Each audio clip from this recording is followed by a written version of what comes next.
primero tener en cuenta que no hay derechos absolutos, no hay derechos absolutos, ni la vida es un derecho absoluto que contemplada en la Constitución, porque la Constitución también permite la pena de muerte, y la propiedad es un derecho que tampoco es absoluto, sino que permite también la posibilidad de expropiación, tal como lo dice el artículo 70, ¿no? Pero siempre y cuando exista un mandato legal y algunos supuestos. Pero considero que el tema concreto, también al margen de haber escuchado a Nicolás, no pasa por el tema de la expropiación o los mecanismos de afectar la propiedad, pasa por afirmar algo concreto que parece que se ha perdido el norte en nuestro país. ¿Y qué tenemos que afirmar? Que la salud es un servicio público que puede ser brindado por personas privadas, como son las clínicas, por empresas privadas, o puede también ser brindada por el Estado. Es un servicio público brindado por el Estado o por personas privadas. Y al ser un servicio público, porque está en juego ahí, muchos se dirán, ¿y por qué es un servicio público? Porque está en juego la vida de las personas, la salud, su integridad, ¿no? La dignidad de una persona, ser tratada en situaciones en las que vemos totalmente en los medios de comunicación. Por lo tanto, eso es lo que se ha perdido el norte. Se cree que la empresa privada, cuando brinda un servicio de salud, es un tema netamente privado, y no. Es un servicio, la salud es un tema, la atención de salud es un tema de servicio público, al igual que la educación, al igual que la educación. Entonces, ¿qué tiene que hacer el Estado? El Estado, por mandato constitucional, dice el artículo 9, que el Estado determina la política nacional, pero de manera concreta la Constitución le dice, el Poder Ejecutivo, yo no estoy diciendo esto, la Constitución dice, el Poder Ejecutivo norma y supervisa su aplicación al Ejecutivo. Entonces, ¿cuáles son las reglas que ha dado el Ejecutivo y cómo está supervisando ello? Y yo pongo énfasis en esta última frase. ¿Qué tan bien ha venido haciendo la supervisión? No hoy, sino a lo largo de todos estos años. Una supervisión inocua, débil, ¿no? Quiero poner un ejemplo. ¿Cómo puedo yo hacer la supervisión si un abogado que trabaja en una clínica luego termina pasándose a trabajar con el órgano que va a supervisar a la clínica? ¿Habrá la misma, de repente, intensidad, preocupación de hacer correctamente? Sé que ahí hay un tema, yo diría hasta ético, laboralmente, de hacer que el supervisado luego trabaje con el supervisador. Esa es la supervisión que tenemos, una supervisión súper débil, a tal punto que acá lo que estamos viendo ya es un tema de crisis total en la supervisión. Si hubiéramos tenido un Estado fuerte que controle cómo los privados dan este servicio público, tendríamos ahora de repente otro panorama, otra situación. Entonces, veamos y afirmemos en estas condiciones que el Estado debe retomar su función que en cierta manera fue dejada o dicha no de una manera de repente o ejercida de una manera de repente con más convicción, ¿no? Esa es la primera idea. Todos los ciudadanos debemos tener en cuenta esto, que el Ejecutivo, por mandato constitucional, tiene que supervisar ello, pero esa supervisión se va bajo dos situaciones. Primero, bajo una lógica de accesibilidad y una lógica de equidad. Accesibilidad está en función a que el servicio público que brinda el privado, lo haga en condiciones de modernidad, de eficiencia, de oportunidad, ¿no?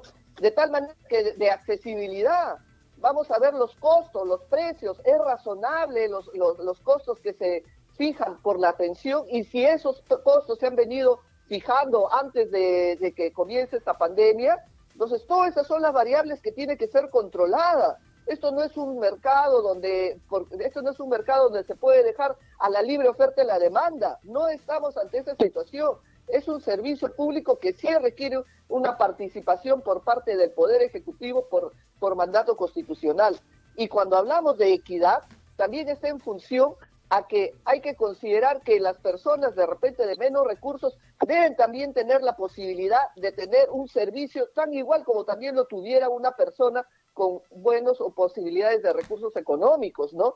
Entonces, son situaciones y es una perspectiva que lamentablemente se ha ido perdiendo a lo largo de estos años y hemos llegado a una situación que no creo que debe ser ahora por un tema de emergencia, debe ser tratado, sino que es un tema que deberíamos mirar como parte de una política nacional que debería haberse materializado, pero que lamentablemente en estos últimos años se han dejado casi, yo diría, en el abandono. Eso está claro, doctora, y sobre eso hemos sido muy insistentes acá en Exitosa. Y creo que algo que parece tan elemental como en un contexto de crisis tan grave como la que estamos viviendo, y teniendo un gobierno que representa al Estado, y donde hay, por un lado, necesidades urgentes que resolver y por el otro lado, recursos, ¿no es cierto?, de los que el Estado debe disponer para resolver esa situación de emergencia. La Constitución, en el artículo 70, autoriza al gobierno a tomar todas las medidas que sean necesarias para hacer todo lo que haya que hacer.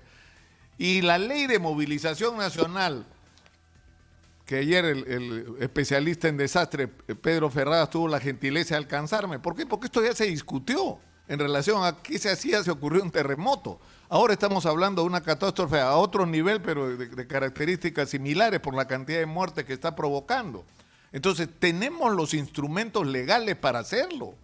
Es decir, no es que, o hay que hacer algo más para tomar las decisiones. Es decir, nos hemos pasado semanas en las que había una discusión entre las clínicas y el gobierno y el CIS y el Salud sobre cuánto es lo que se debería cobrar, cuando lo que la ley establece es que el gobierno es el que decide cuándo le paga. Y si el privado no le parece, tiene derecho a reclamar ante el Poder Judicial. Pero lo que no puede ocurrir es la parálisis, que es lo que nos ha pasado. Completamente suscribo tus comentarios, Nicolás. Hay todo un marco jurídico y vivimos en un Estado de Derecho al que se debe recurrir cuando tenemos estas situaciones de conflictividad. Las clínicas... Claro, pero... Sí, permíteme, Karina. Continúa, pero el Nicolás. argumento que se ha dado ayer, se ha acusado al presidente Martín Vizcarra de estatista por amenazar con hacer uso del artículo 70 de la Constitución. Pero es que el artículo 70, cuando permite la expropiación, es una posibilidad que está en el marco constitucional, ¿no? Hay que seguir el procedimiento. El procedimiento tiene que justificarse en una necesidad, una necesidad pública, y tiene que ser justificada en un mandato legal y tiene que darse el justiprecio si invoco el artículo 70, ¿no? Si yo invoco el artículo 70, esas son las condiciones, ese es el procedimiento. Yo no entiendo cómo hay...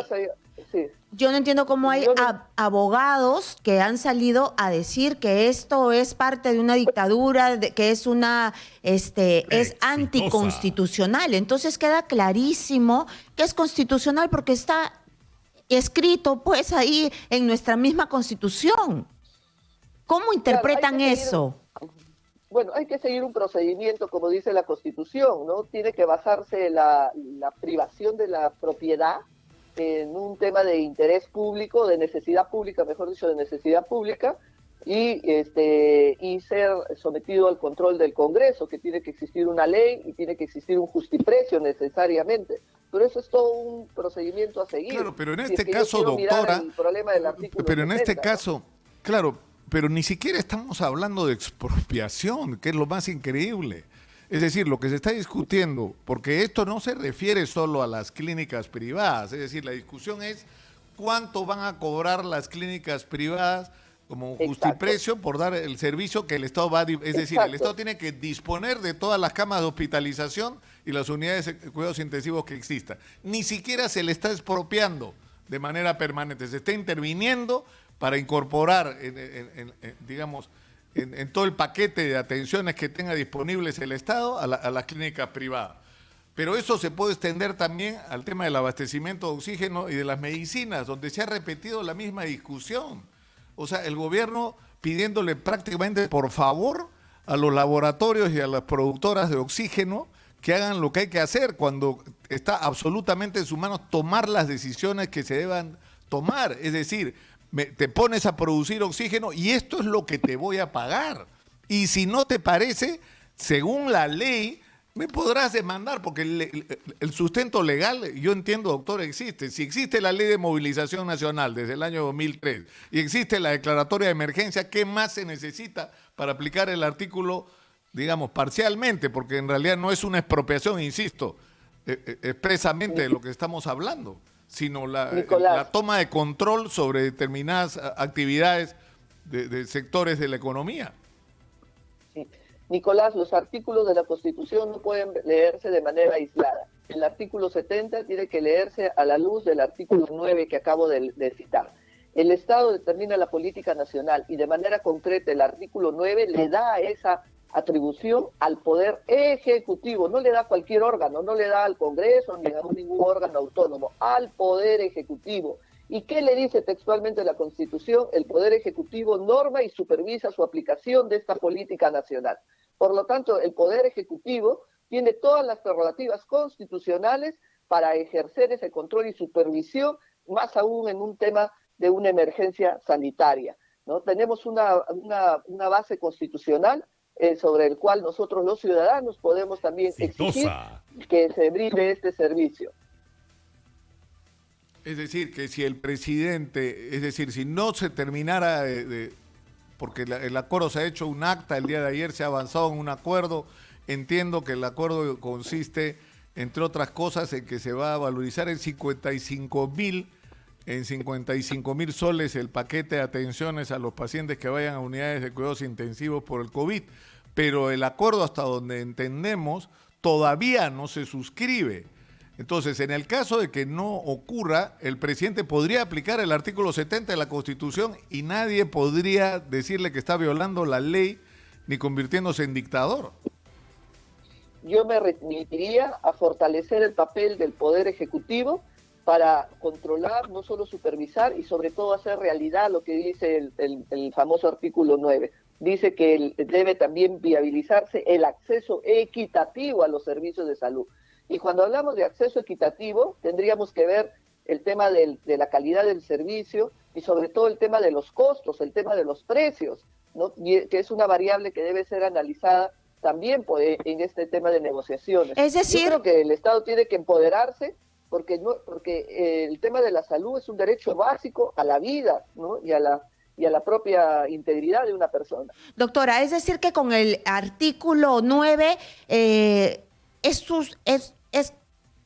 solamente se necesitaría el artículo 9, porque el 70 viene con todo un procedimiento que tiene que ir hasta el Congreso y bueno, y se pierde el tiempo. Con solamente ampararse en el artículo 9 se pueden tomar estas decisiones. Dios no quiera que no firmen pues este acuerdo.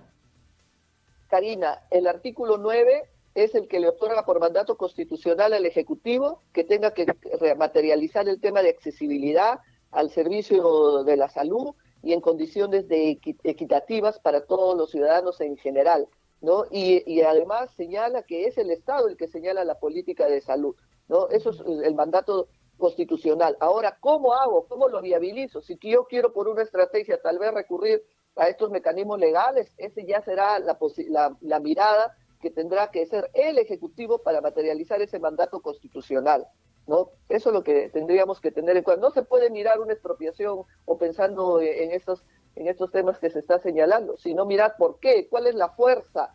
Yo creo que hay que empoderar a la mirada del Ejecutivo porque en cierta manera está materializando que ese servicio público que están brindando las empresas privadas se hagan de manera no solo de calidad, sino de manera accesible para que cualquier ciudadano pueda estar en esas posibilidades de preservar y mejorar su tema de salud.